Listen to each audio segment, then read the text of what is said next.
Bueno, el día de hoy, primero siéntense, por favor.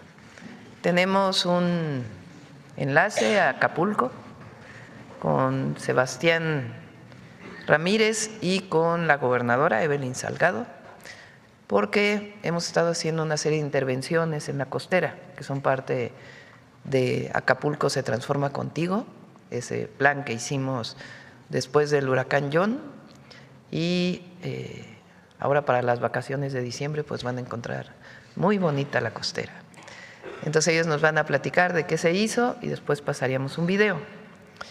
Después de eso viene el director del SAT, la secretaria Anticorrupción y Buen Gobierno y la procuradora fiscal.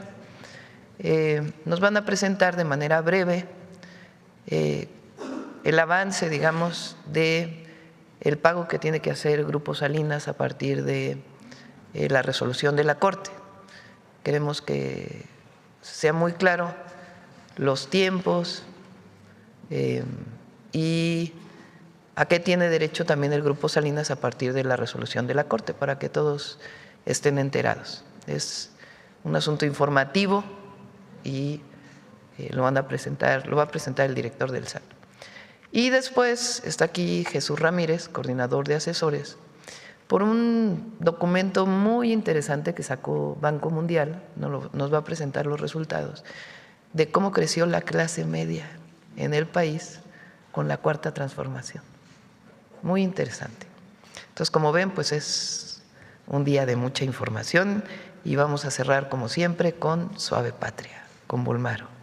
Bueno, vamos primero con el enlace con Sebastián y Evelyn.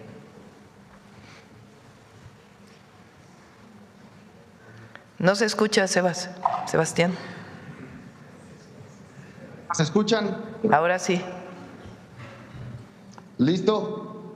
Buenos días, presidenta, ahora sí. Adelante. Buenos días, presidenta. ¿Se oye? ¿Los oyen? Sí, sí los oímos. Ahora, perdón, listo, gracias.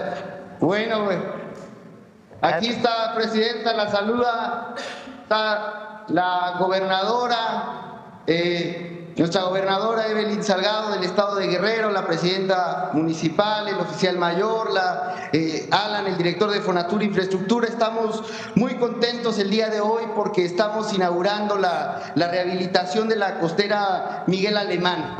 Nos acompañan el día de hoy pues distintos representantes de los diversos sectores de Acapulco, de los hoteleros, de los restauranteros, de los prestadores de servicios turísticos, los trabajadores de Fonatur que hicieron esta rehabilitación. Y queremos informarle, presidenta, con mucho orgullo, que pues esta intervención forma parte del programa Acapulco se transforma contigo, que usted inició y decretó el 17 de enero de este año. Esta intervención tiene tres componentes: movilidad segura para los peatones y renovación urbana, iluminación e infraestructura verde y medio ambiente.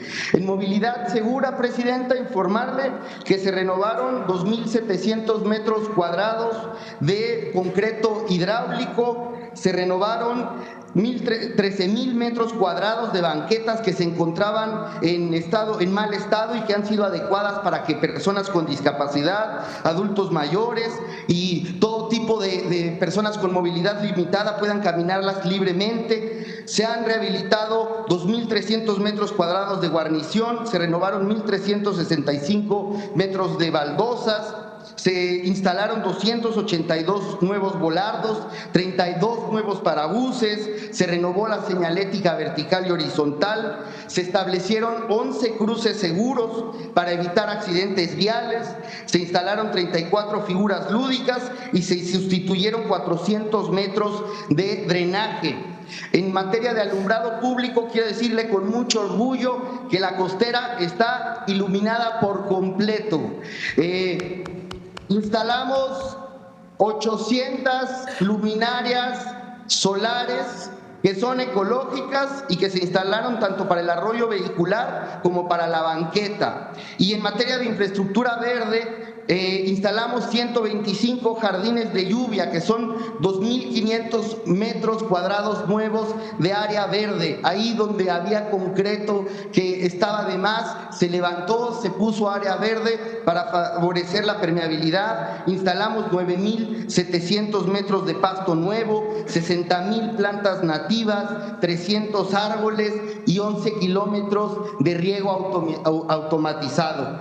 Presidenta, finalmente recordar que el Marinabús, aquí está nuestro director de la Cipona, que lleva la Secretaría de Marina, ya está funcionando. Diario hace 4 viajes desde el Zócalo a Puerto Marqués, y los compromisos que usted hizo con Acapulco se están cumpliendo. Decirle a la gente, y aprovechamos que la mañanera es muy vista, que es el streaming el más visto del país, para invitar a todo el mundo a que venga a pasar sus vacaciones a Acapulco.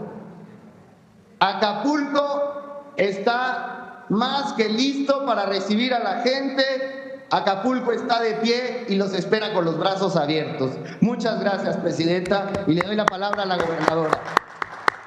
Muchas gracias. Muchas gracias. Muy buenos días, querida presidenta. Le mandamos un fuerte abrazo y un fuerte aplauso. Aquí todos los compañeros de Fonatur, compañeras y compañeros del bello puerto de Acapulco. Estamos aquí en nuestro pulmón verde, en el emblemático Parque Papagayo, y bueno, pues me acompaña mi querido compañero, que es ya muy acapulqueño, Sebastián Ramírez, y a todo el equipo. Un fuerte aplauso a Sebastián. Muchas gracias, Sebastián. Acapulqueño 100%. Y estamos pues supervisando todos los avances que ya ha hecho todo el equipo de Fonatur, la infraestructura pública, todo lo que ya mencionó nuestro compañero Sebastián. Efectivamente, hoy el Hogar del Sol pues brilla con más fuerza que nunca, gracias al extraordinario trabajo que usted está realizando, y también a través del Gobierno de México, de todas nuestras compañeras, de todos nuestros compañeros. Agradecemos también a Fonatur porque hoy contamos con senderos seguros para todas las mujeres, iluminación, accesos de playa remodelados, nuevos espacios públicos, pero aparte son abiertos y gratuitos para todas y para todos. El Marinabús, una nueva imagen urbana de esta zona turística que tantas alegrías nos ha regalado a todas las familias de Acapulco, de México y del mundo. Y desde el Gobierno del Estado, decirle, querida presidenta, que seguimos también trabajando. Hoy tenemos un Parque Papagayo lleno de vida, totalmente rehabilitado, para que lo visiten las familias, para que disfruten de este pulmón verde que es de todas y de todos. Nuestras principales vías, como la escénica, Boulevard de las Naciones, pues han sido rehabilitadas con reencarpetamientos, iluminación, señalética, mobiliario urbano, y recientemente también les invitamos a que conozcan 2 miradores nuevos, maravillosos, que están también aquí en la avenida Escénica. Las colonias también han sido intervenidas. No nada más la parte de la costera, que es muy importante este programa de rehabilitación urbana en la costera, pero también se están interviniendo las colonias, los barrios. Tenemos ya 200 murales de gran formato que recuperan pues la identidad de Acapulco. Hemos recuperado también a través del programa Juntos Pintemos Acapulco más de 5,300 viviendas. Y hoy, querida presidenta, Acapulco no solo está de pie, sino que Acapulco hoy brilla con una nueva luz, con una luz de esperanza, gracias al apoyo incondicional de su gobierno, a su solidaridad y a su cariño por este puerto maravilloso. A todos los que nos ven, porque ya lo comentó Sebastián, que hay que aprovechar el espacio, a todas y a todos los que nos ven, que están en diferentes ciudades o incluso países, les decimos: vengan a Acapulco, no pasen frío, ya no estén pasando más frío, vengan aquí donde está el clima maravilloso, el sol, la bahía más hermosa del mundo,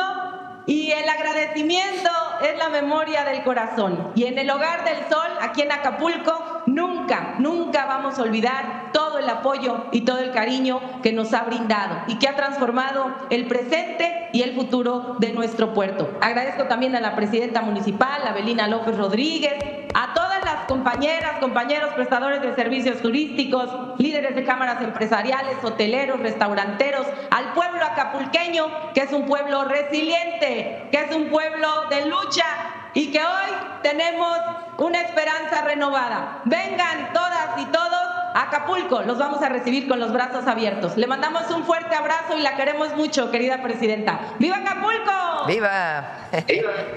Gracias, Sebastián, gracias, Evelyn, gracias, Avelina, y gracias a todos los que hicieron posible. Vamos, si les parece, pasamos el video. ¿Te parece, Sebastián, algún otro tema? Sí, presidenta, gracias. Muchas gracias. Bueno, ahora sí vamos con el SAT.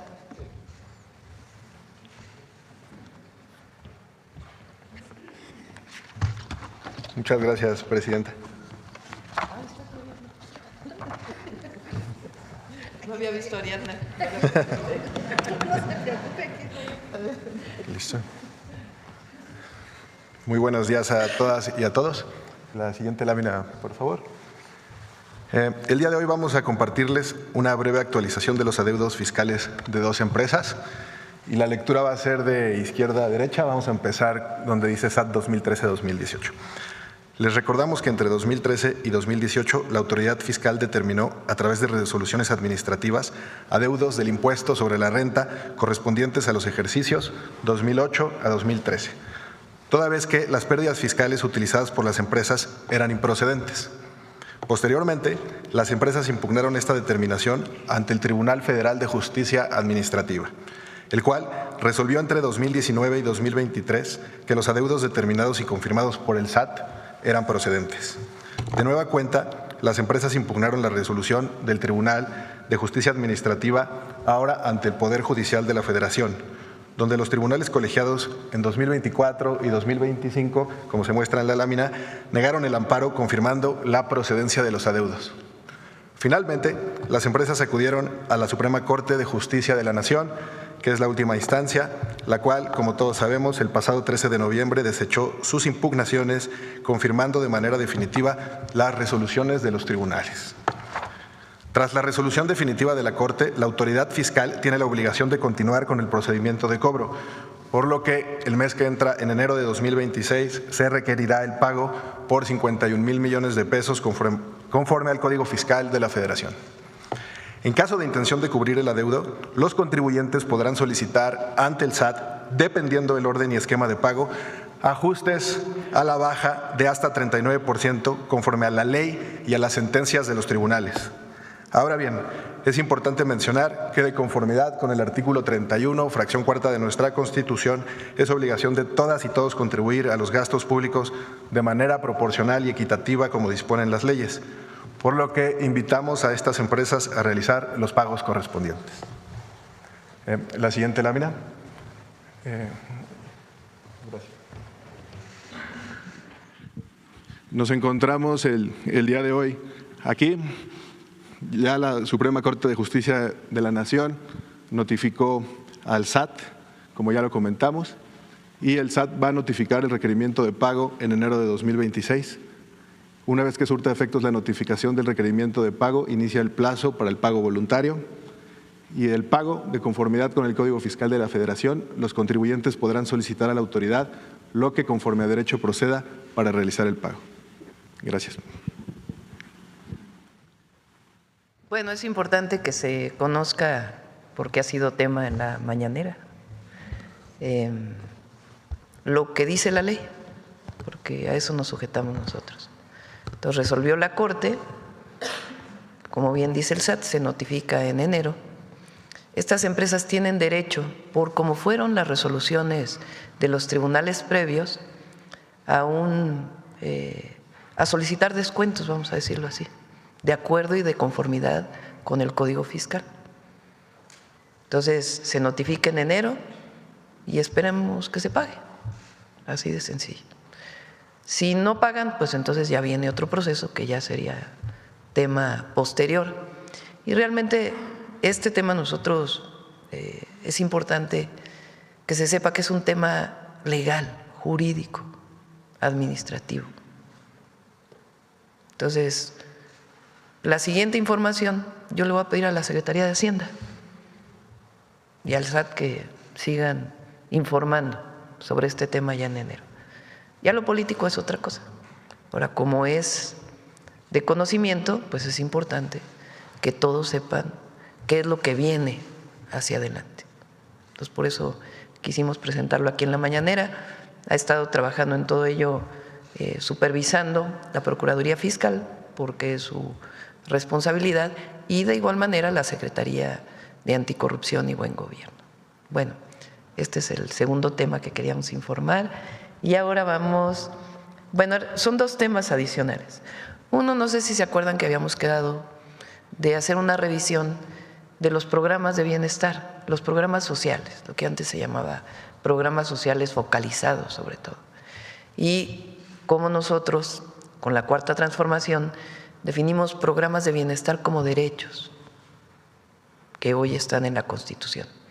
Eso nos lo va a presentar de manera breve Ariadna, y después pasamos a lo de Jesús, a cómo ha aumentado la clase media en México con la Cuarta Transformación. Adelante.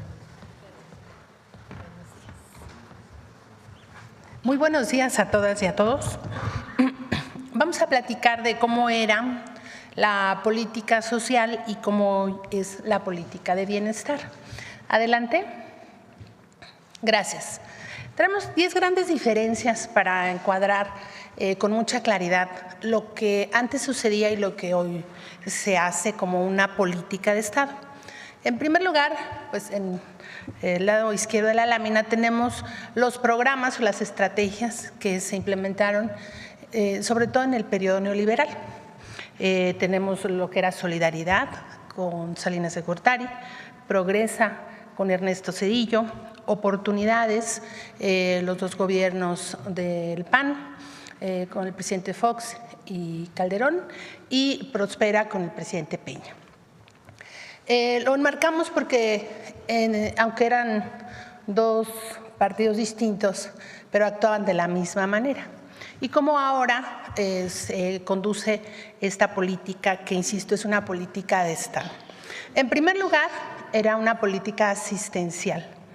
Hoy nosotros estamos construyendo una política de derechos, porque estos derechos están en la Constitución, pasaron de ser un programa de bienestar a una política de derechos establecida en la Carta Magna.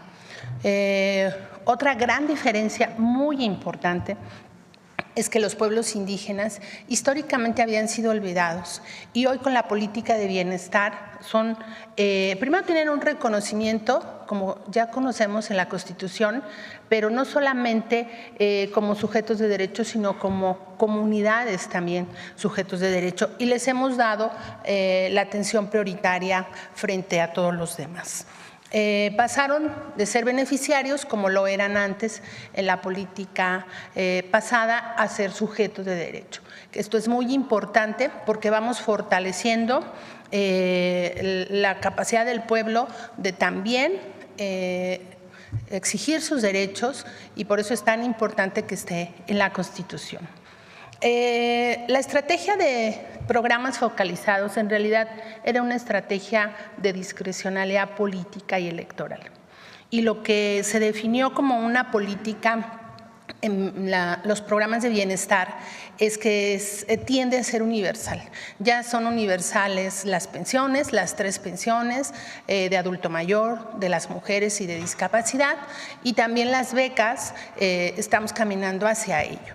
Porque en el pasado, pese a que hoy cuestionan de otra manera, era lo que sucedía. Y bueno, nosotros que venimos del movimiento y trabajar siempre en el territorio, pues éramos los que conocíamos cómo se operaban esos programas. Por eso la focalización no construye derechos, por el contrario.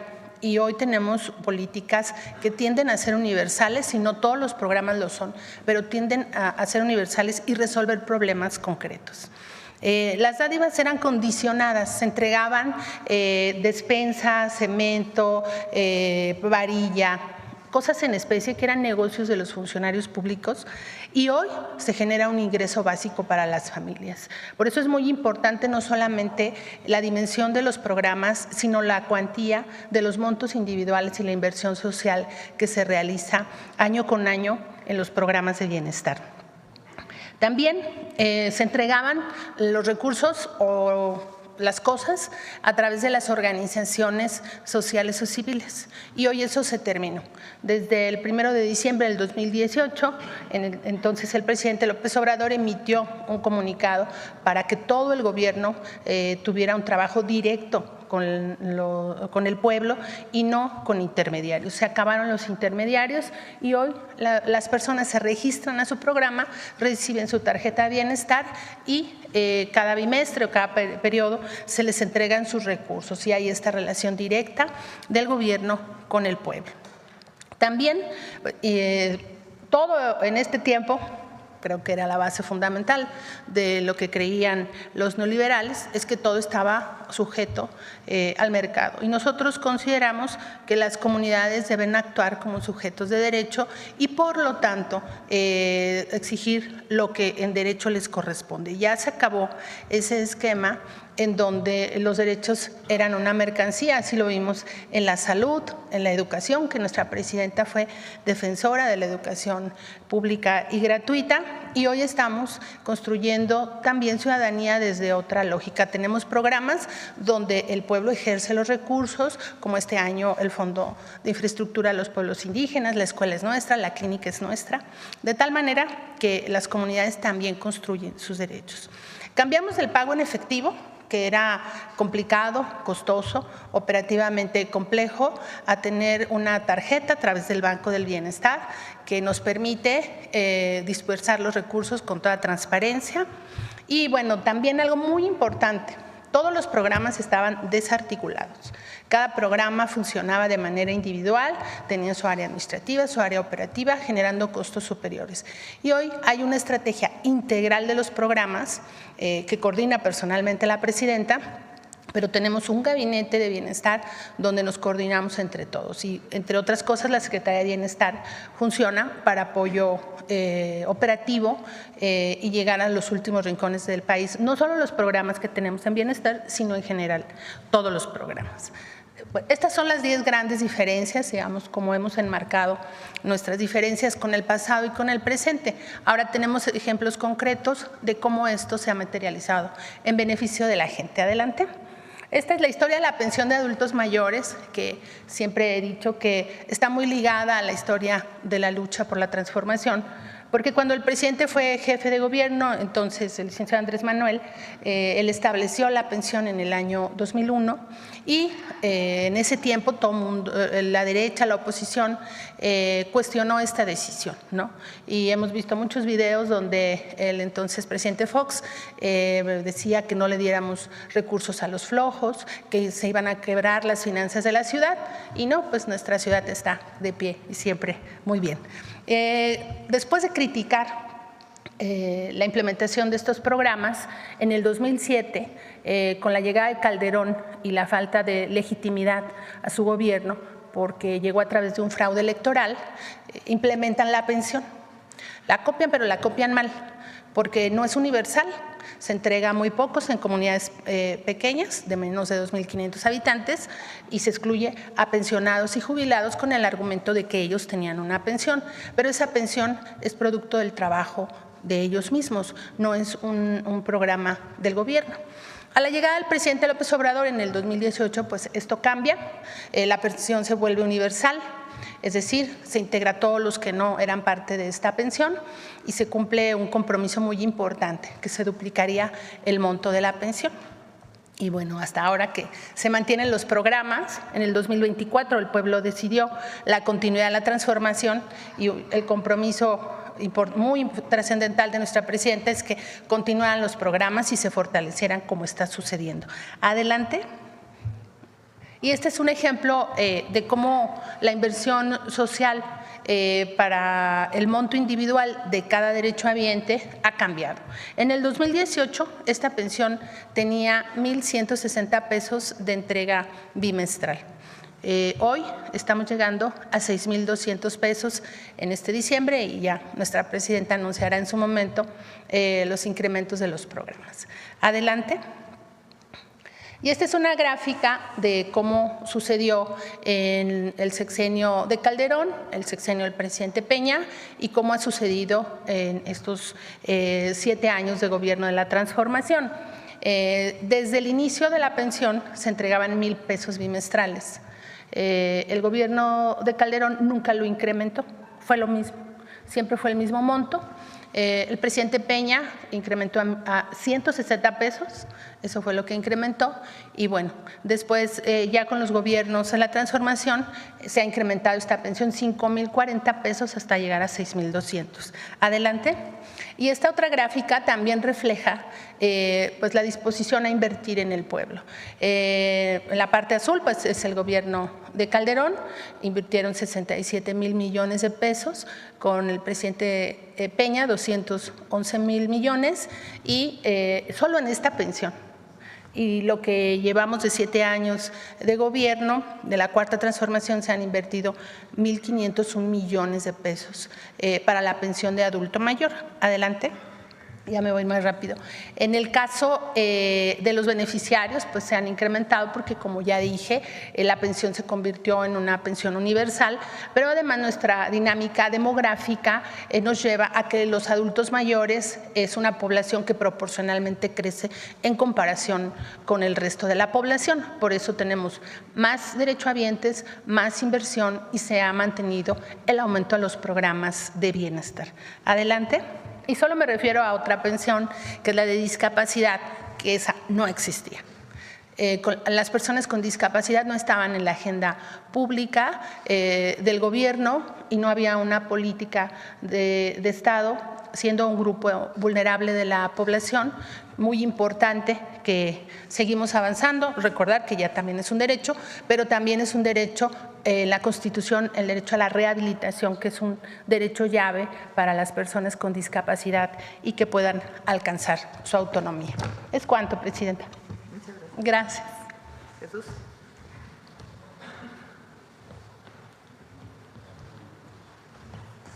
Muy buenos días. Con permiso, Presidenta. Bueno, como resultado de la política social y de la política económica de este gobierno, que acaba de explicar la parte social, la Secretaría de Bienestar, pues presentaremos unos datos del Banco Mundial que dio a conocer en su último informe sobre pobreza y equidad, donde, la siguiente lámina, por favor, destaca el resultado en América Latina del crecimiento de la clase media y señala que México y Brasil son los países donde más creció la clase media. Este dato es importante, se ha dado énfasis en el resultado de la política económica y social de los gobiernos de la Cuarta Transformación, del presidente Andrés Manuel López Obrador y hoy de la presidenta Claudia Sheinbaum, de cómo se ha reducido la pobreza en más del 13%, y eso es una reducción histórica. Pero aquí encontramos un dato también histórico, que es el aumento de la clase media como no se había dado nunca en nuestro país. Entonces, de acuerdo al Banco Mundial, considera que la clase media es aquellas personas que ganan más de $17, alrededor de 340 pesos al día, y considera que son pobres las personas que pues tienen ingresos menores a $8.30, algo así como 166 pesos diarios. Entonces, esas son sus consideraciones técnicas para esta medición. Coincide totalmente con los datos del INEGI y con los que se tienen en las estadísticas nacionales, como lo vamos a ver más adelante. La siguiente, por favor.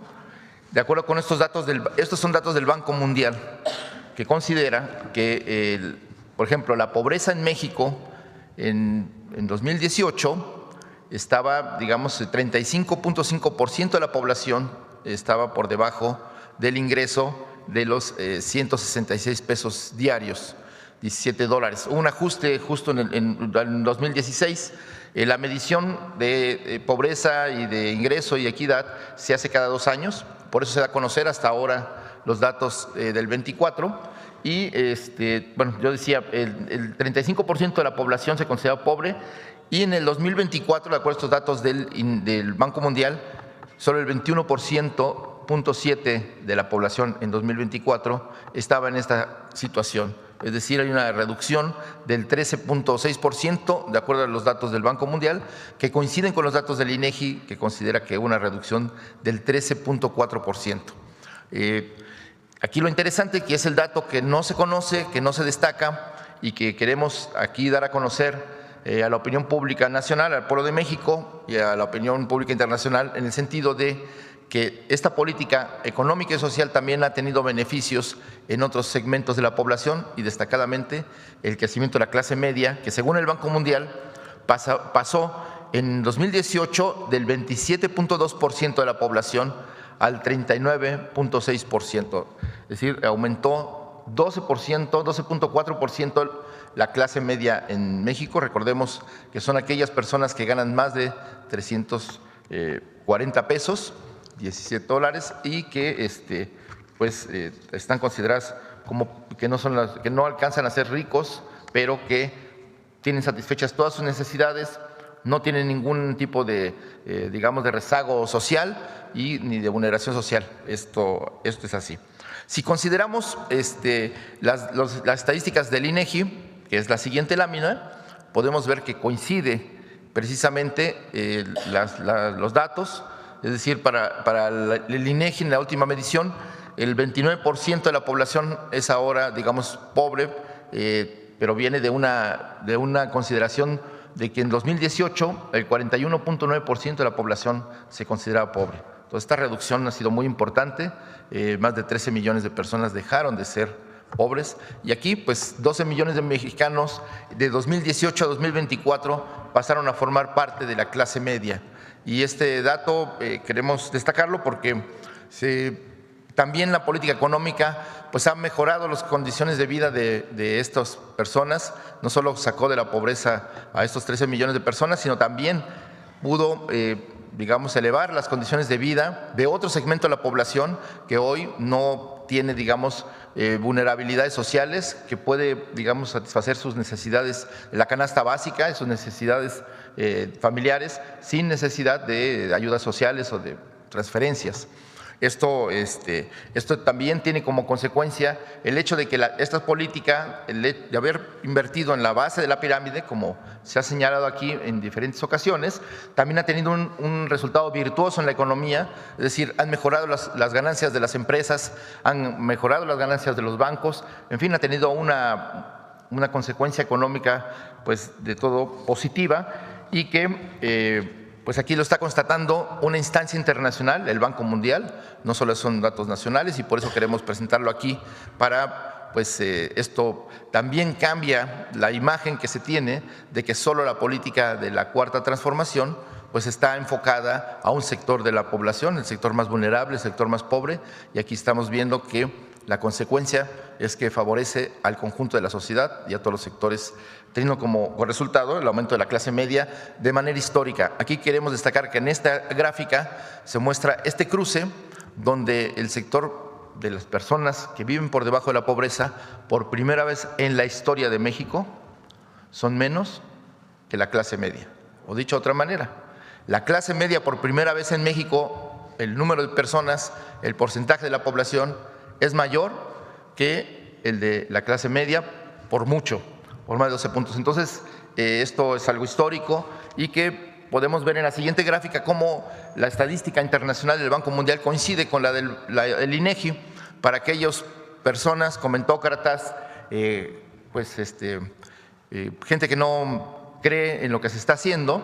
Pues aquí coinciden tanto la estadística nacional, a veces dicen que se mueven las estadísticas nacionales para ajustarlas a los objetivos del gobierno, y aquí se muestra cómo una instancia internacional como el Banco Mundial constata que efectivamente el aumento de la clase media en este caso y de la reducción de la pobreza pues está de acuerdo en las proporciones de la estadística nacional. Solo aclarar que en el caso del INEGI no mide la clase media, sino considera a la gente no vulnerable como parte de la estadística, y aquí pues el 42% de la población hoy en día pues no tiene problemas económicos, puede satisfacer sus necesidades, y ahí está considerado pues un porcentaje muy pequeño de la gente más rica del país, pero que pues en el caso del Banco Mundial no considera, por eso hay una diferencia ahí de 3 puntos, pero esa pues es la minoría de las personas que tienen mayores ingresos en nuestro país. Por eso pues solo queríamos destacar y presentar estos datos. Creemos que contribuyen al debate nacional sobre el modelo económico que está innovando en la Cuarta Transformación y del mejoramiento del conjunto de la sociedad mexicana de acuerdo a esta política. Muchísimas gracias. Con permiso.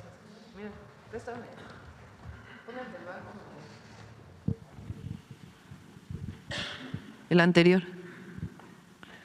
Miren qué interesante. En el año 2000 es población en pobreza y clase media en porcentaje. En el año 2000, después de 3 sexenios de neoliberalismo, a la entrada del siglo XXI, la clase media en México representaba, estos son datos del Banco Mundial, importante porque es una referencia internacional que muchas veces no está de acuerdo con nosotros incluso. La clase media era el 18.1% de la población y las personas con pobreza el 55.1%. Prácticamente no cambia, digamos que con Peña llega al 26%, perdón, aquí al 27.2%. La pobreza y la clase media, perdón, este es pobreza 35.3% y clase media 27.2%. En el 22, recuerden que aquí fue la pandemia, una caída del 8% del Producto Interno Bruto y pues mucho sufrimiento, no solo por cuestiones de salud, sino también por la economía, es algo que vivió el mundo entero, por el cierre de los negocios derivado de la pandemia. Y después, en 2022, de acuerdo con el Banco Mundial, es la primera vez porque desde aquí se mide, no se tiene atrás. Es la primera vez que en México hay más personas que están reconocidas como en clase media y menos personas en pobreza. Y luego viene el brinco del 2024. Fíjense, comparen esto con esto. Esta es la brecha. Y ahora no. Claro que queremos que haya todavía menos personas en pobreza. Pero miren cómo cambió.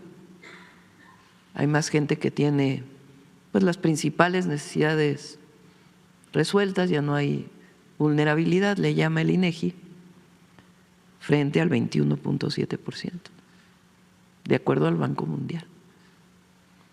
¿Qué fue lo que ocurrió en México? Se llama Cuarta Transformación, se llama gobierno humanista, se llama economía moral, programas de bienestar, derechos, no programas asistencialistas, sino derechos. Mira, pásame la gráfica de cómo crece la pensión adulto mayor.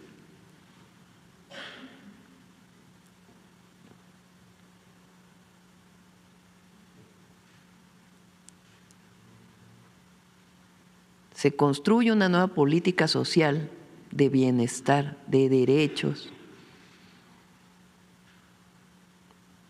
Miren aquí, justo, del 22 al 24. Prácticamente se duplica la pensión adulto mayor. Bueno, de 3,850, pero en el 2022 a 6,000 pesos por persona. Y luego pásame el salario mínimo, que no la trae Ariadna ni Jesús, pero la tenemos por ahí.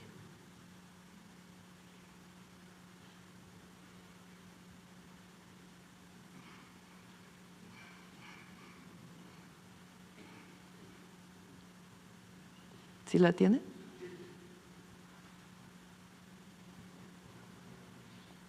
está.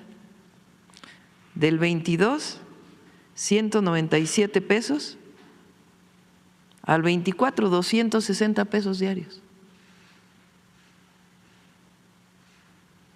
Vean el brinco.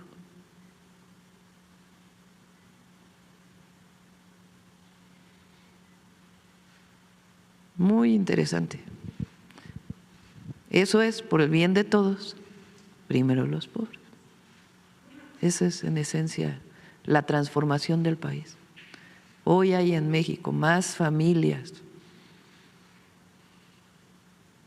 que se reconocen como clase media, es decir, que salieron de la pobreza, de acuerdo con el Banco Mundial, más porcentaje de familias que están en este sector que personas en pobreza. ¿Cuál es el objetivo? Pues que siga la tendencia, que siga la transformación. Bueno, ahora sí, preguntas del tema. A ver, vamos a ver, Carlos, por acá. ¿Qué tal, doctora? Carlos Guzmán, de 4 Media Telecomunicaciones Veracruz. Pues consultarle a usted este tema de los impuestos, los 51,000 millones, ¿van a ser, como dice el comercial de la empresa del señor Salinas Pliego, en abonos chiquitos? ¿O cómo va a ser el tema del pago? Y también, de inicio, ¿qué opinión le merece que el día de ayer Salinas Pliego haya buscado una entrevista con Donald Trump en una cena que se tuvo el día de ayer? Lo que presentamos aquí es a lo que tienen derecho de acuerdo al Código Fiscal y de acuerdo a las resoluciones de los tribunales. En el momento en que se notifique a estos grupos empresariales o a este grupo empresarial a través de 2 de sus empresas, como dice la ley, ellos tienen espacio para poder acceder a esos beneficios de ley y de resolución. Y ahí pues ya se dará más información. Hay que ver pues qué es lo que contesta el grupo. Del otro ya no voy a opinar, la verdad. No creo que valga la pena. Yo creo que la gente lo que tiene que conocer es que son adeudos que vienen desde el 2008, que hay resoluciones judiciales, que hoy se llegó a la última instancia y es importante porque ha sido un tema público que por parte del SAT se diga públicamente pues qué es lo que viene y a qué tiene derecho. Y la verdad, ojalá pague, la verdad, que en el momento que se notifique, pues viene el proceso de ver de acuerdo, ¿cómo dice ahí? ¿Cómo dijiste, Antonio? Con la gráfica. Dice, en caso de intención de pago podrá solicitar ajustes conforme a las sentencias de los tribunales, dependiendo del orden y esquema de pago, porque así dice el código.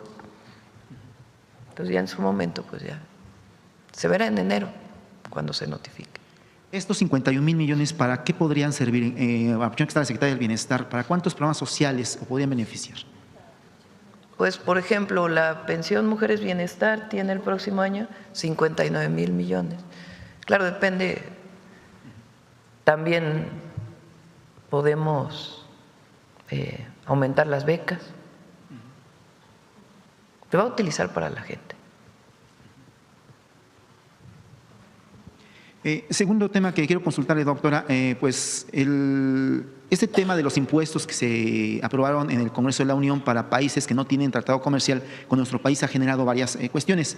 Entre ellas, el día de ayer leíamos que la India está buscando un acuerdo, una solución con México por este intercambio comercial que se tiene básicamente de medicamentos. Es consultarle si se está trabajando esto con la Secretaría de Economía, con Marcelo Ebrard a la cabeza, o qué es lo que se está trabajando al respecto, doctor.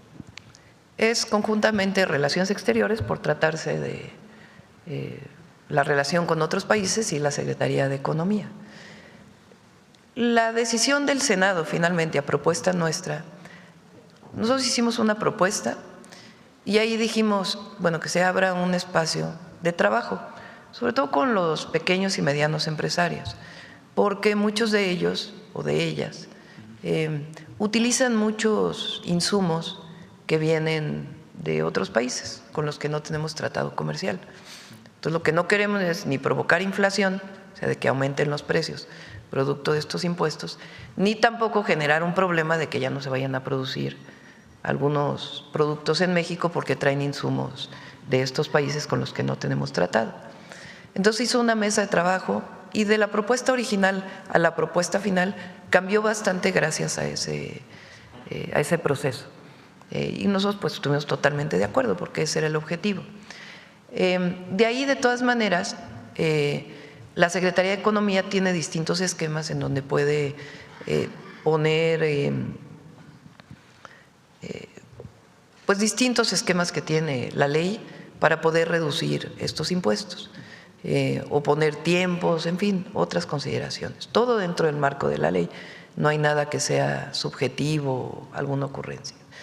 Y en el caso de la India, en el caso de China, en el caso de Corea del Sur, que son los que más se han acercado, hay mesas de trabajo para pues ver bajo qué condiciones. En el caso de los medicamentos, ahí no hay impuestos, aunque nosotros sí queremos aumentar la producción de medicamentos en México, que es parte de otras acciones que estamos haciendo. Con esos países que menciona China y especialmente Corea del Sur, ¿se buscaría un tratado o un acuerdo comercial? Porque es diferente uno y otro. Pues no sé si es un tratado, un acuerdo comercial, algún esquema. Nosotros no queremos enemistarnos con ningún país, con ningún pueblo, con ningún gobierno.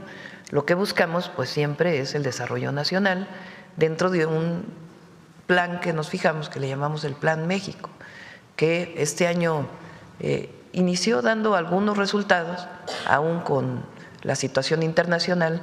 Por ejemplo, por primera vez en el sector textil, después de varios años, empezó a cambiar un poquito la curva en términos de la disminución de importaciones y aumento de la producción nacional. Y así como eso estamos trabajando en otros sectores. Y ya iremos informando también pues, de estos diálogos que se tiene con todos los países, cómo va mejorando y poniéndose en marcha el Plan México. Y ya antes de terminar, consultarle también, este fin de semana va a ser un recorrido el domingo en lo que es la estación Lechería hacia lo que es la parte del AIFA del interurbano. Es consultarle si después del recorrido se definirá la fecha ya de inauguración de lo que es este tren, que acortaría mucho la distancia entre lo que es la parte del AIFA y lo que es la terminal de Buenavista. Consultarle justamente este tema y una más. Sí, hoy vamos a dar el banderazo de salida a varios equipos de repavimentación en el oriente del Estado de México. Saliendo de la mañanera vamos para allá. Mañana vamos a estar en Querétaro. Se va a inaugurar una nueva planta de ciclo combinado de gas natural de la Comisión Federal de Electricidad. Vamos a ir a ver el avance del tren México-Querétaro, entre otras visitas que vamos a tener. Y el domingo, en efecto, vamos al recorrido por primera vez de la estación Lechería a el Aeropuerto Internacional Felipe Ángeles. Está terminada prácticamente la obra civil. Quedan algunos puentes peatonales a las estaciones que no se podían hacer porque había algunos conflictos sociales, ya están resueltos. Entonces, en realidad solamente queda eso pendiente. Y queda pendiente todo el periodo de señalización y pruebas, que por ejemplo en el caso del Toluca Observatorio, queríamos inaugurarlo este diciembre. Todavía las pruebas se están llevando un tiempo y va a ser hasta enero, la parte de Santa Fe Observatorio, pero va muy adelantado. Es difícil poner una fecha cuando se trata de pruebas y señalización.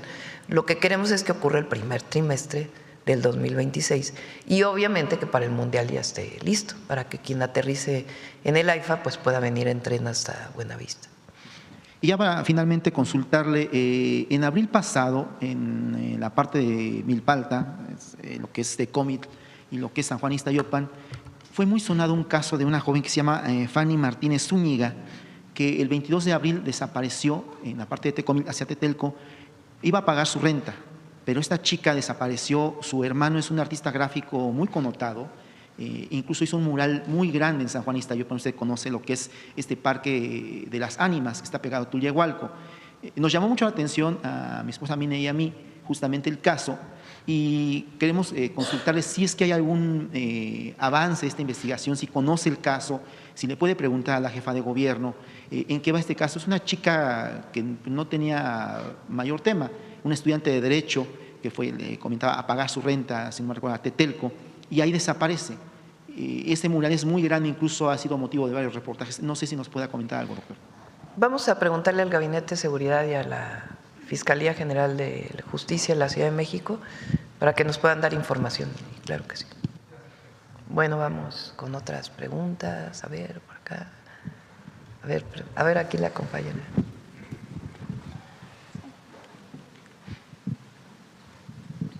Buenos días, Presidenta. Bertalicia Galindo, Alcanzando el Conocimiento. Bueno, pues de los programas de bienestar y de lo que se ha mejorado y lo que informa hoy el Banco Mundial, ¿cómo se podría todavía, cuáles son como las perspectivas para el próximo año para esta tendencia todavía que sea mayor, que se beneficie más la clase media y, por supuesto, pues todas las clases sociales? Bueno, obviamente los programas de bienestar ya los vamos a informar en enero. Los aumentos que tienen de acuerdo a la inflación y la ampliación de algunos programas. Vamos a pasar de 845,000 millones de pesos, 845,000 millones de pesos destinados a programas de bienestar a 1 billón de distribución directa a las y a los mexicanos como derechos. Esto tiene que ver con el aumento de los propios programas, los 2 programas nuevos que hicimos este año, Pensión Mujeres Bienestar y Beca Rita Cetina, y también el programa de salud Casa por Casa. Entonces, este es un aumento pues muy significativo, son más de 150,000 millones de pesos de aumento entre 2025 y 2026 directo a la gente a través del Banco de Bienestar. Ese es lo primero. Lo segundo es que, como informamos, aumenta el salario mínimo. Eso, pues, obviamente va a impactar en reducción de la pobreza y mejora del bienestar y la calidad de vida de las y los mexicanos. Además, pues, obviamente se requiere inversión pública e inversión privada.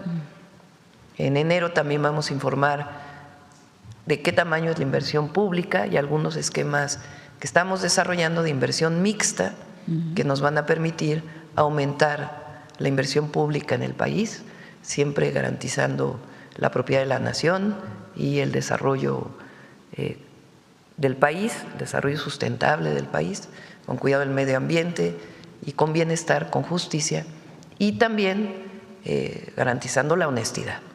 Entonces, va a aumentar la inversión a partir de proyectos mixtos, como ya lo presentamos en electricidad, en petróleo lo vamos a informar y en otros temas también de inversión mixta. Y además estamos preparando una serie de medidas, de acciones, de programas que ayuden sobre todo a los pequeños y medianos empresarios a tener acceso a crédito. Eso es muy importante. Y algunas otras acciones que vamos a desarrollar. Estamos seguros que la tendencia va a seguir porque es el mismo modelo económico, con mejoras todavía, por eso le llamamos el segundo piso de la cuarta transformación. Ha dado resultados. Miren, pon la primera gráfica que puso Jesús.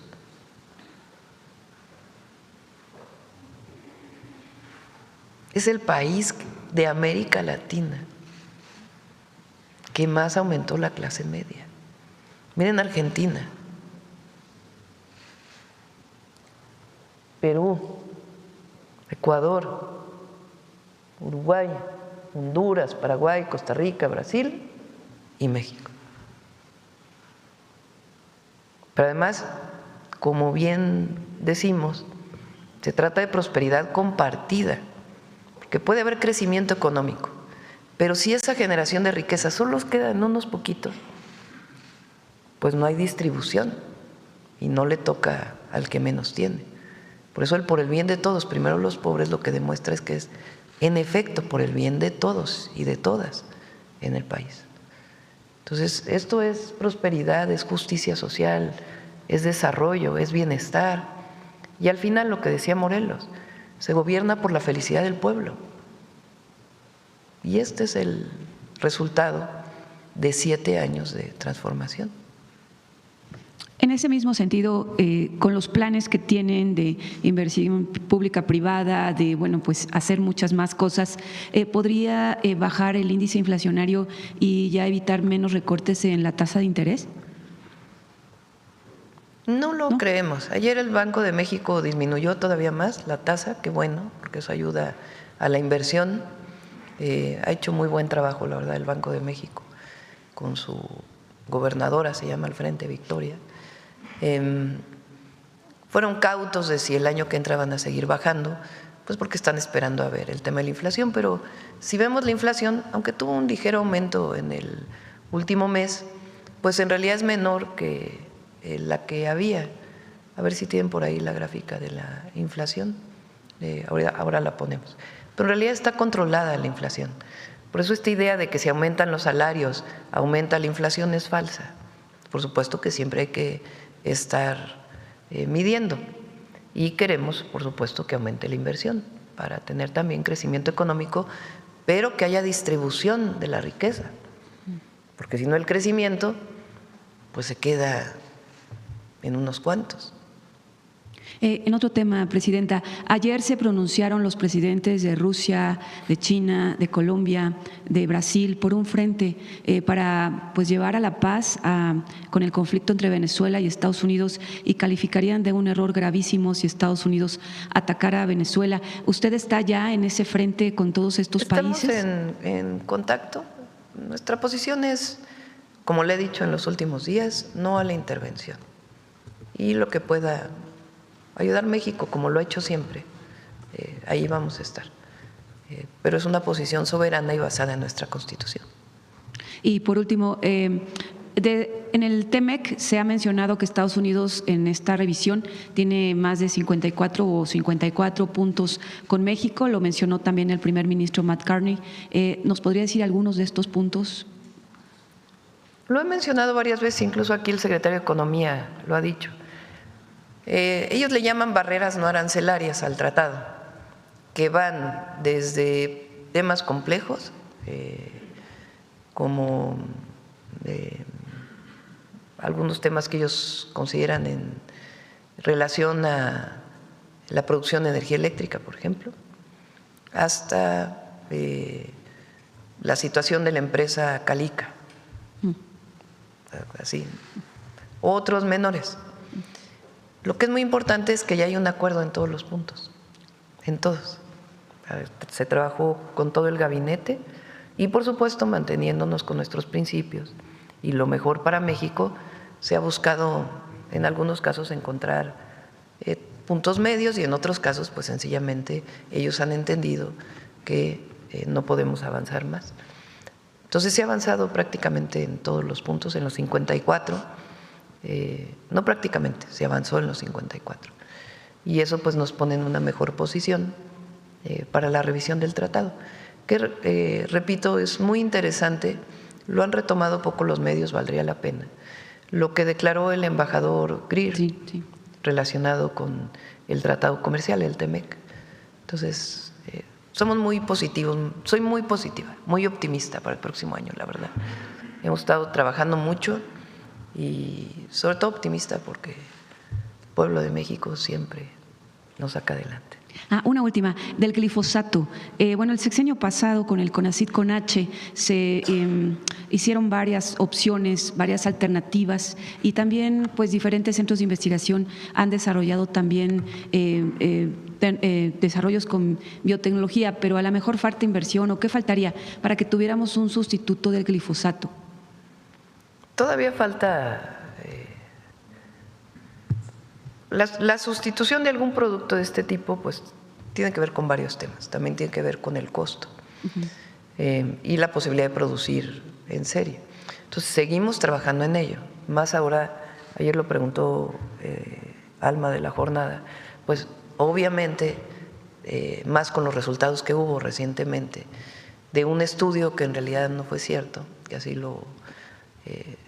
se informó hace algunas semanas, pues es evidente que tenemos que encontrar un sustituto lo más pronto posible para poder mejorar la salud de todas y de todos. Y en eso está trabajando la Secretaría de Ciencia y Tecnología y muchos grupos de investigación en México y en otros lugares del mundo. Gracias, Presidenta. Gracias. Vamos. A ver, aquí. Gracias, presidenta. Muy buenos días. Arturo Pavón, de Efecto Colateral. Preguntarle acerca de Acapulco, del anuncio que nos acaban de dar. ¿Hubo alguna participación, aparte de los recursos federales y estatales, hubo participación de la iniciativa privada? La iniciativa privada más bien está participando en recuperar todavía algunos hoteles o negocios que ya no pudieron levantarse después del Otis. Ya queda, creo que nada más un hotel.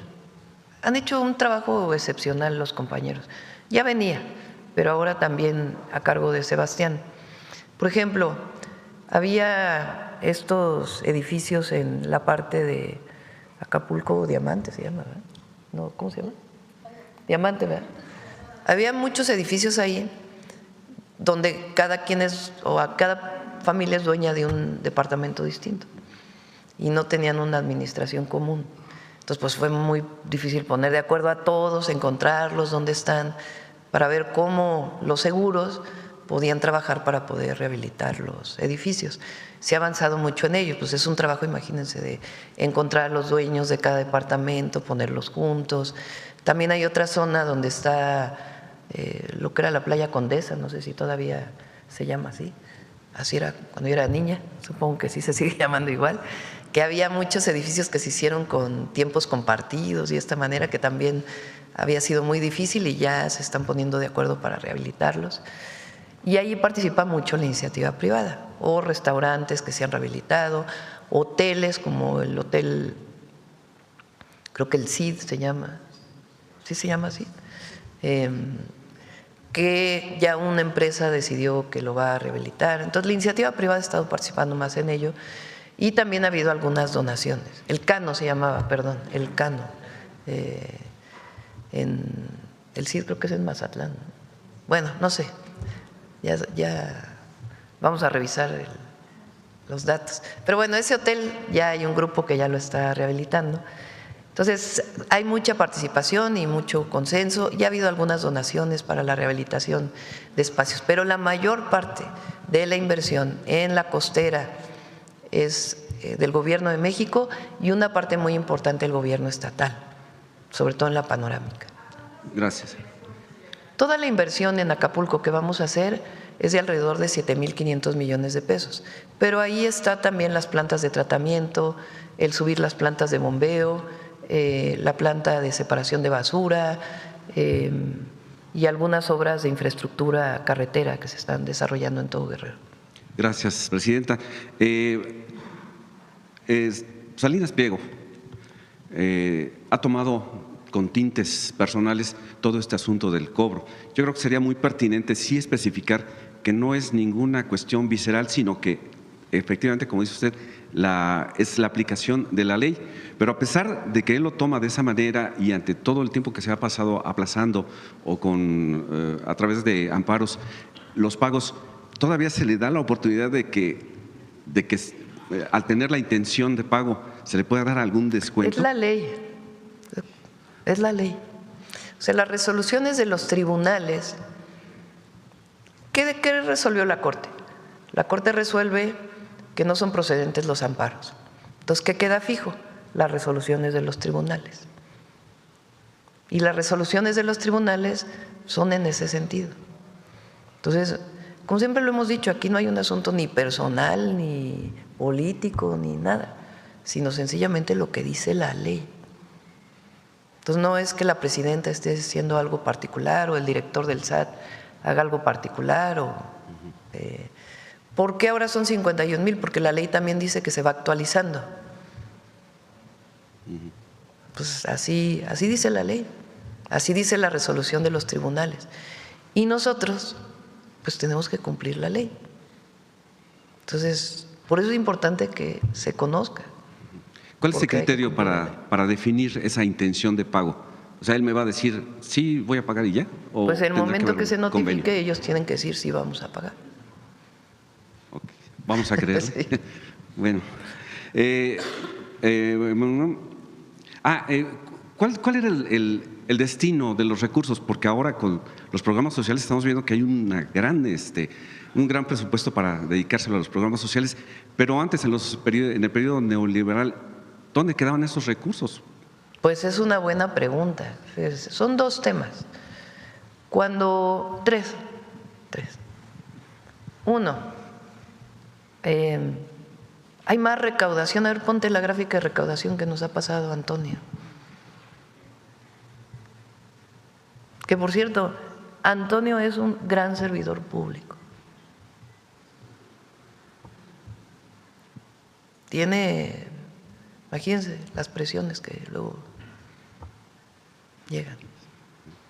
Y ahora, en acuerdo con Tony, con el secretario de Hacienda, se van a hacer públicas ¿cómo les llaman? Los criterios para hacer auditorías, para hacer los créditos fiscales, en fin, para que no se ande diciendo que hay algo que está fuera de la ley, sino se van a hacer públicos y eso va a dar certeza a todos. Pero ha hecho un gran trabajo. Imagínense, del año pasado a ¿cuánto recaudamos adicional? 500,000 millones de pesos, ¿no? Fíjense, no, pero vete antes, al 17, 16, lo que se recaudaba. Vean nada más cómo aumenta la recaudación. ¿Ustedes creen que si hubiera corrupción se recaudaría más? Entonces, por eso digo, uno, que el presidente López Obrador cuando llegó puso en la Constitución que estaba prohibido condonar impuestos. O sea, que no era cosa del director del SAT o del secretario de Hacienda o de nadie condonarle a alguien de acuerdo a alguna subjetividad o criterio, condonar impuestos. Todos tenemos que pagar impuestos. Eso es lo primero. Lo segundo, la honestidad en la recaudación. Aquí está Raquel Buenrostro, que fue directora del SAT en su momento, hoy secretaria anticorrupción, otra gran servidora pública, que generaron un esquema distinto. Este es el impuesto, pues hay que pagarlo. Y la verdad, la mayoría de los empresarios, hay que decirlo,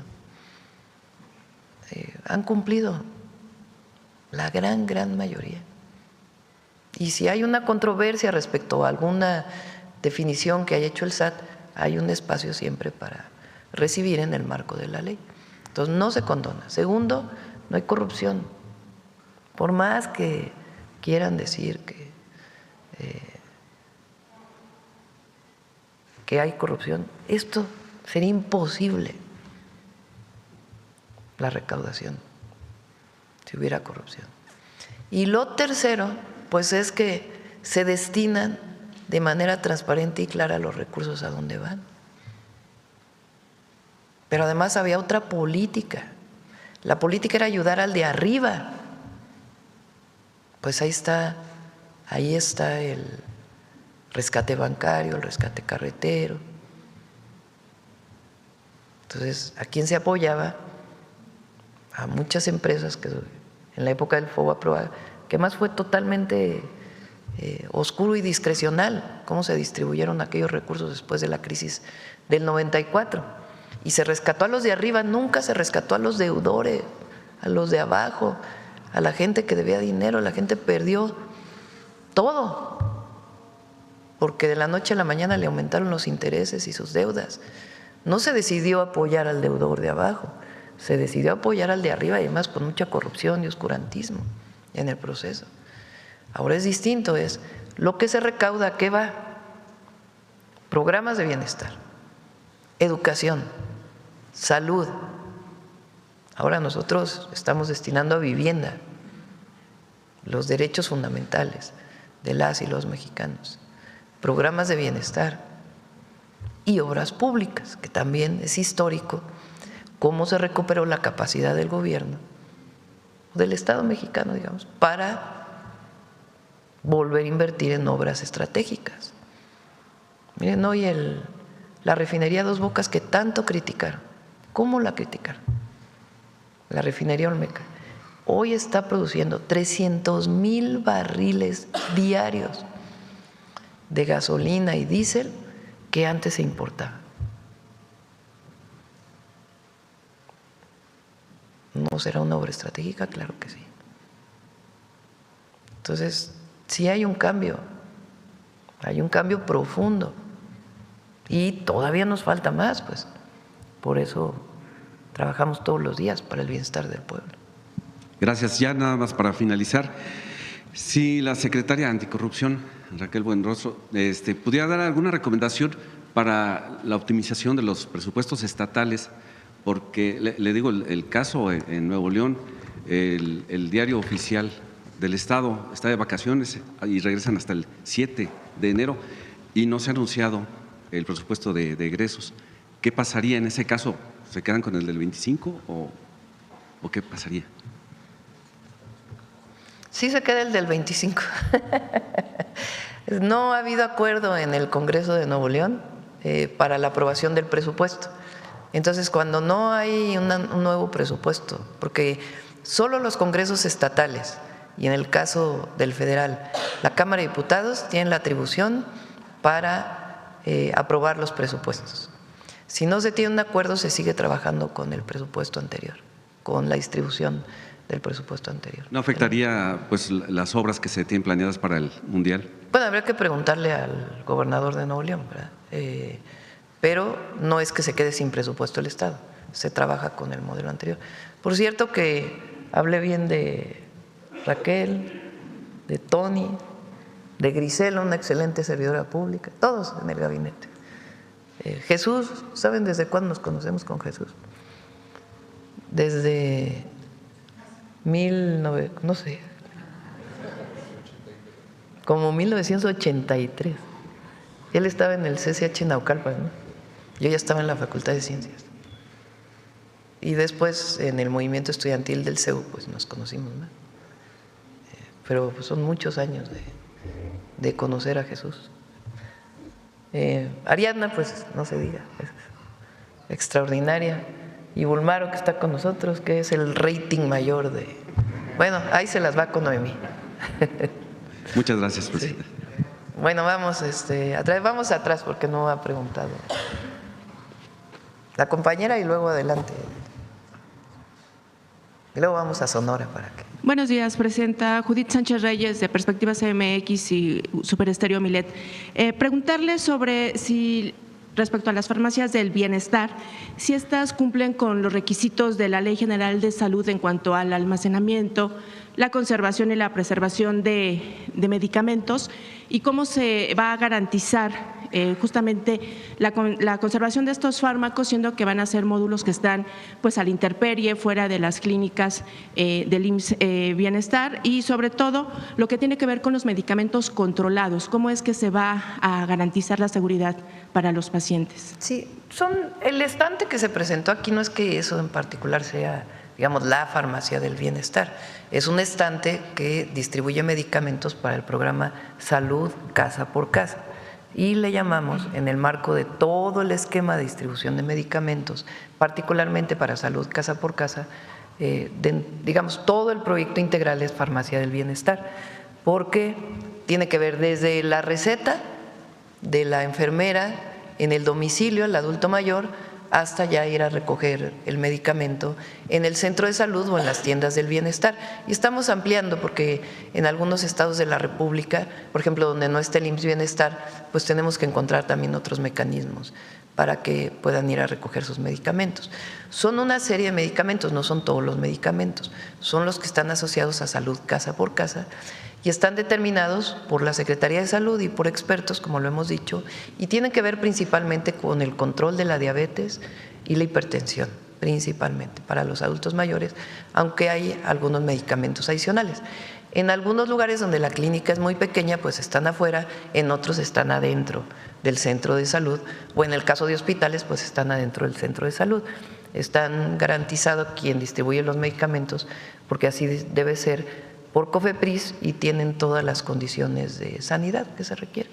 Presidente, justamente porque si esta dinámica forma parte de este programa de casa por casa, ¿por qué no se, digamos, se implementó la manera de que se les pudiera otorgar este tipo de medicamentos, digamos, básicos, quizá los más especializados, para atender a esta población, pues ellos sí pudieran ir a las farmacias, pero si van ya los médicos a las casas a checar la salud de estas personas, de este sector de la población, ¿por qué no se hace la entrega de medicamentos? Inicialmente pensamos que esa podía ser la opción y no la hemos acabado de descartar. El problema es que tiene su dificultad la distribución de los medicamentos. O sea, las compañeras enfermeras, enfermeros, o hay también médicas, médicos, no necesariamente se concentran en un lugar y luego ya van a sus visitas, sino que muchas veces salen de su casa y van directamente a la visita porque viven muy cerca de los pacientes que les tocaron atender. Entonces, el ir a un lugar todos los días, recoger los medicamentos y después ir a sus visitas médicas, pues era muy complejo para todas las enfermeras. No lo hemos descartado, puede ser una posibilidad, pero tenemos que hacer pues un programa mucho mayor de distribución de medicamentos. Entonces, lo que encontramos más sencillo es que vayan al centro de salud o, en los casos sobre todo de zonas rurales, pues que vayan a la tienda del bienestar, que son las antiguas tiendas Liconza que existían y que siempre hay una en la localidad donde viven, son 26,000 tiendas del bienestar. Otra opción pudiera haber sido que fuera en la propia farmacia del centro de salud. Sin embargo, ahí tienen que pues entrar, digamos, a todo el mecanismo del centro de salud.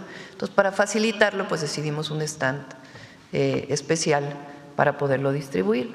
Y vamos a ver cómo está funcionando en los siguientes meses, porque apenas este mes empezó a recetar las enfermeras, en el Estado de México en particular. Entonces, vamos a ver cómo funciona la receta, recoger el medicamento y vamos a ir perfeccionándolo. El objetivo es que tengan al alcance de manera más sencilla el medicamento para seguir su tratamiento. Si no lo tienen y son hipertensos, pues que se les pueda medicar y después que se apeguen a ese medicamento, que no lo dejen de tomar porque puede ser muy riesgoso para su salud. En este sentido, la función de la megafarmacia sigue siendo la distribución de los fármacos. Sí, sigue funcionando para distribuir a todo el país y vamos a informarlo pronto. Es un espacio importante y muy probablemente sea compartido con el Instituto Mexicano del Seguro Social, que a ellos les falta una parte de almacenamiento en el Estado de México y le han pedido a Birmex que pueda utilizar una parte del almacén también para su distribución. Bien, Presidenta. En otro tema, preguntarle si con el nombramiento de Alejandro Gertz Manero como embajador a algún país, esto no sería un motivo de desaliento para aquellos que están pues cursando la carrera diplomática, justamente el otorgar este tipo de embajadas a figuras políticas que pues no tienen experiencia en el servicio exterior, en lugar de profesionales capacitados, experimentados. ¿No cree que pueda impactar justamente en este sector de profesionales? Es por ley. Nosotros no hacemos nada que esté fuera de la ley. La ley le permite a la presidenta nombrar por designación a una serie de embajadores. Entonces, nosotros nos sujetamos a la ley del servicio exterior y entonces tengo la posibilidad como presidenta, de acuerdo con la ley, de nombrar embajadores que no vengan directamente de la carrera diplomática y es lo que estamos haciendo. Y la gran mayoría de los embajadores y embajadoras vienen de la carrera diplomática, de lo que marca la Secretaría de Relaciones Exteriores. Pero hay otra parte de embajadores que no tienen justamente este perfil. Sí, pero lo han hecho muy bien, para empezar. No hay nadie que lo haya hecho mal. Y segundo, está en la ley. La presidenta puede hacer uso de esa atribución que le da la ley para poderlo hacer. ¿Qué decisión o qué la orilló a proponerle esta embajada al fiscal?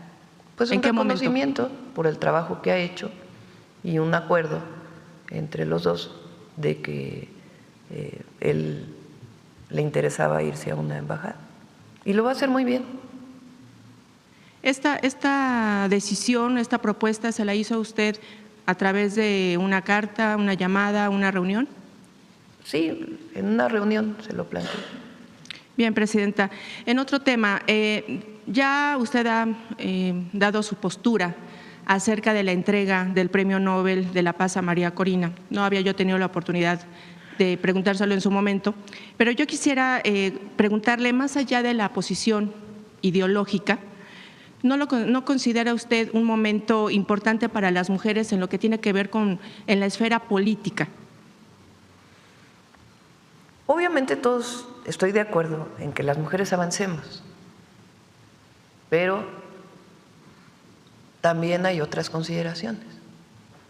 Por ejemplo, en la elección del 24, pues éramos 2 mujeres las que competíamos, más un hombre. Pues hay diferencias, ¿no? Políticas, de visión, pero éramos 2 mujeres. Cuando Josefina Vázquez Mota fue candidata del PAN a la presidencia de la República, pues yo no voté por Josefina. ¿Qué año fue eso? 2012, ¿verdad? 2012. Voté por el licenciado López Obrador. Fíjate, ¿no debería de haber votado por una mujer? Pues no. Claro que qué bueno que haya mujeres en más espacios y siempre vamos a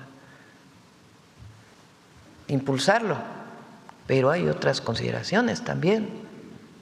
Bueno, cuando doña Rosario Ibarra de Piedra fue candidata, y miren que la admiraba muchísimo yo, pues yo decidí votar por el ingeniero Cuauhtémoc Cárdenas, por consideraciones políticas también. Entonces, no todo es género, también hay consideraciones. Entonces, por eso dije, tampoco quiero entrar en mucho debate, por eso dije, sin comentarios.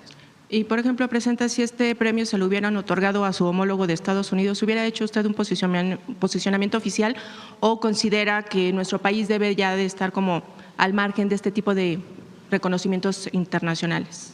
Mira cómo es nuestra política exterior, a ver, ponen el artículo 89.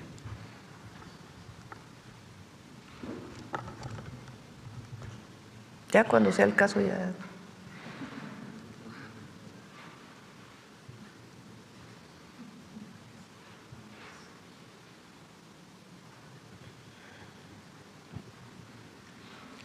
Dirigir la política exterior y celebrar tratados internacionales, así como terminar, denunciar, suspender, modificar, enmendar, retirar reservas y formular declaraciones interpretativas sobre los mismos, sometiéndolos a la aprobación del Senado. En la conducción de tal política, el titular del Poder Ejecutivo observará los siguientes principios normativos: la autodeterminación de los pueblos, artículo 89 de la Constitución, lo que deben hacer todos los presidentes o presidentas de México, sin excepción, porque es la Constitución, además de que es por convicción, como lo digo. La autodeterminación de los pueblos, la no intervención. A ver, presta el micrófono.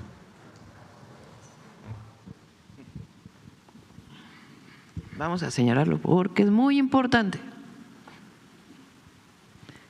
En la conducción de tal política, el Poder Ejecutivo observará los siguientes principios normativos. El artículo 89 son las atribuciones del presidente o la presidenta. La autodeterminación de los pueblos, vamos a decirlo otra vez, ¿no? La autodeterminación de los pueblos. ¿Eso qué quiere decir? Que cada pueblo decide cómo se gobierna.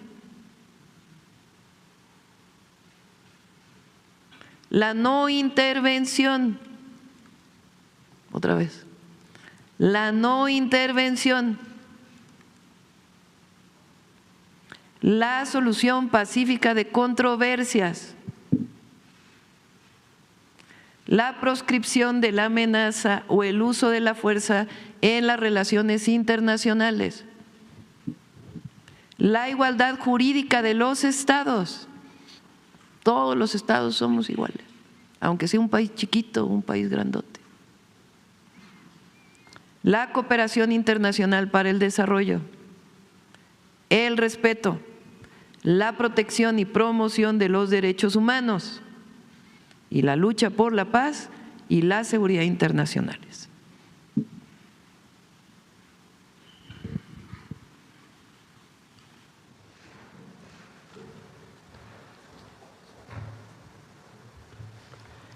Bien, Presidenta. Y finalmente, algunas columnas periodísticas han difundido, han comentado la salida de Emilia Calleja de la dirección de la Comisión Federal de Electricidad. ¿Confirma usted este cambio en el gabinete? ¿Dónde salió eso? Han salido en varias columnas. No, pues quién sabe quién ande con una grilla por ahí contra Emilia. No, es una extraordinaria servidora pública, extraordinaria, honesta, trabajadora, conoce la comisión como nadie. No. Muy amable, gracias. Sí. ¿Quién más? Habíamos dicho el compañero. Buenos días, Presidenta. Su servidor Carlos Pozos de LM Noticias. Buenos días para quienes nos ven y nos escuchan. Antes de iniciar mis preguntas, tenemos una tradición en LM Noticias y aquí tengo este pequeño, dos presentes y una tarjeta para su árbol de Navidad. Se la dejo con el personal de comunicación.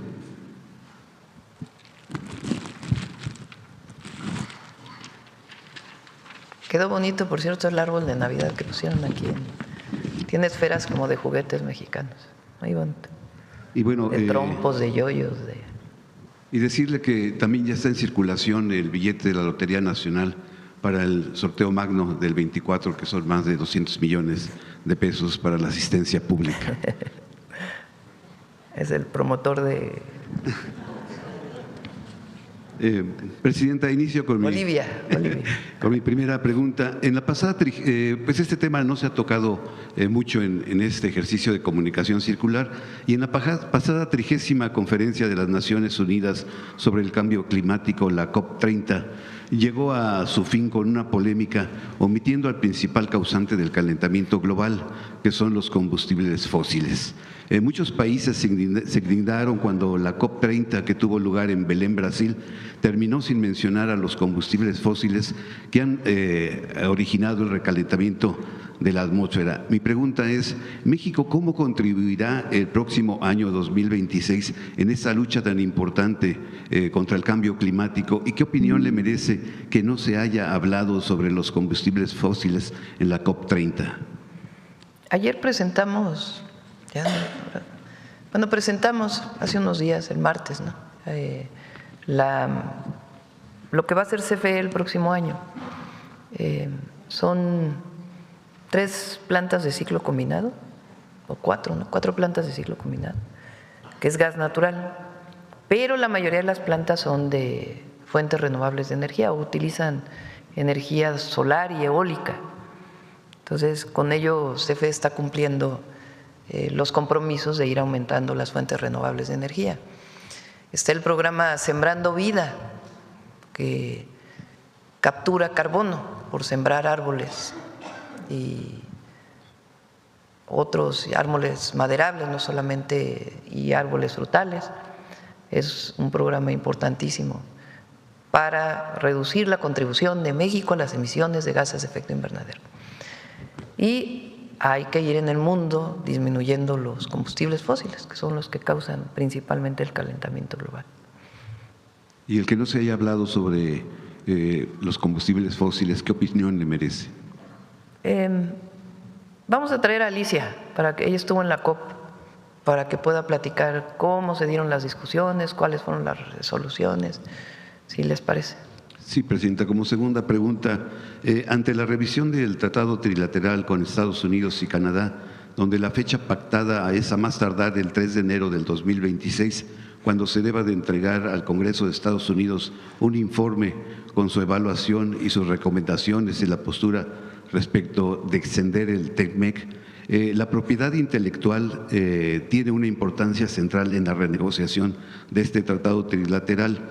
Es un capítulo robusto y detallado, la relevancia radica en la protección a la propiedad intelectual, que es considerada esencial pues, para fomentar la innovación, la creatividad y la inversión. Nosotros sabemos que el secretario Marcelo Ebrard trabaja con el doctor Santiago Nieto que él es el titular del Instituto Mexicano de la Propiedad Intelectual. Quisiera ver si es posible que él pudiese estar en este ejercicio de comunicación para que nos explicara la importancia de la propiedad intelectual en la revisión del tratado trilateral que ya está próximo pues, a presentarse estas resoluciones, y preguntarle, Presidenta, si usted coincidiría con el Consejo Coordinador Empresarial, quien propone extender por un periodo de 16 años a partir del 1 de julio del 2016 pues este tratado trilateral. Lo que viene ahora, de acuerdo con lo que dice el propio tratado, es una revisión, no una renegociación. Eso dice el tratado. Por supuesto que el gobierno de los Estados Unidos, desde que entró el presidente Trump, pues ha planteado una política económica en donde ha puesto aranceles o tarifas, como les llaman ellos, impuestos a todas las importaciones o las importaciones desde la perspectiva de Estados Unidos. Yo, como lo he dicho, soy muy positiva, muy optimista en relación a esta revisión y creo que lo que declaró hace unos días quien está encargado de esa revisión, que es en inglés, el área se llama USTR, es el embajador Greer, lo planteó en el Congreso de los Estados Unidos. Él dijo, ha sido muy bueno el tratado, pero hay que revisar algunos temas, más o menos en pocas palabras. Es bastante larga su intervención y eso pues nos da una visión, y además las pláticas que hemos tenido de que vamos por buen camino y la economía mexicana va a estar bien en el 26. Ya si son 26 años, 16, 10, 30, pues ya es parte de lo que se tendrá que trabajar con el gobierno de Estados Unidos y Canadá. Gracias, Presidenta. En este ejercicio de comunicación circular, días atrás una compañera le preguntó sobre que Cabeza de Vaca había sido nombrado representante del PAN para América del Norte y usted pues, ya fijó su postura. El martes 9 del mes en curso, el diputado Sergio Gutiérrez Luna y diputados de Morena, junto con Humberto Prieto, él es presidente del Congreso de Tamaulipas, presentaron una denuncia ante la Fiscalía General de la República acusando a Cabeza de Vaca de huachicol fiscal en su gobierno. Mi pregunta es en otro sentido. Quisiera saber qué opinión le merece cuando el pueblo de Tamaulipas exige justicia y que Cabeza de Vaca pues regrese lo robado, y que también el Congreso local pues no solo haya interpuesto una denuncia, sino también un libro con firmas apoyando esta solicitud de devolución de lo robado de Cabeza de Vaca. ¿Cuál es su opinión? Pues ahí está el Instituto Nacional para devolver al pueblo lo robado, para que, si así lo decide. Bien, finalmente, Presidenta… Tiene que responder la Fiscalía, a ellos le corresponde. Ok, finalizo con esa pregunta. En esta recta final del 2025, México vive un momento clave en su historia, pues se está poniendo el segundo piso de la Cuarta Transformación. Yo quisiera preguntarle, al término de este año, en un balance o en un corte de caja, le pregunto, ¿qué se debe consolidar ahorita? ¿Qué considera que se debe de consolidar para el próximo año? Y preguntarle, si usted hace la tradición de las 12 uvas, ¿cuáles serían sus deseos para el próximo 2026? Lo más importante para nosotros es nuestro origen, destino, objetivo, es el pueblo de México, su bienestar. Y en ese sentido trabajamos siempre. Por supuesto que tiene que consolidarse, apenas son 7 años de la transformación. El próximo año vamos a dedicar tiempo a la inversión pública